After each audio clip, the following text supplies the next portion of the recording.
The martyrdom of Abbas bin Ali. Abbas advanced towards the river Euphrates, killing the enemy charging towards him. He continued his advance into the heart of Ibn Sa'd's army.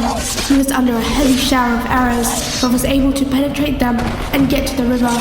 He immediately started filling the water skin in a remarkable and immortal gesture of loyalty to his brother and Muhammad's grandson. He did not drink any water despite being severely thirsty. He put the water skin on his right shoulder and started riding back towards their tents.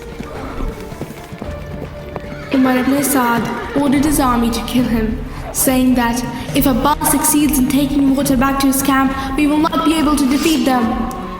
A massive army blocked his way and surrounded him. He was ambushed from behind. A soldier cut off his right arm. He put the water skin on his left shoulder and continued his way. However, his left arm was also cut off. Abbas now held the water skin with his teeth. The army of Ibn Sa'd started shooting arrows at him.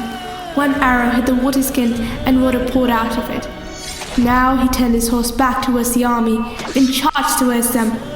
But one arrow hit his eye and someone hit the back of his head with a huge lance, and he fell off the horse. In his last moments, Abbas was trying to wipe the blood in his eyes to enable him to see Imam Hussein's face. He asked his brother not to take his body back to the camps because he had promised to bring back water, but failed. He could not bear to face his beloved niece Sakina, the daughter of Imam Hussain.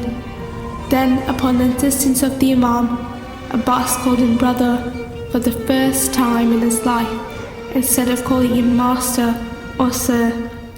Before the death of Abbas ibn Ali, the Imam said, "Abbas, your death is like the breaking of my back."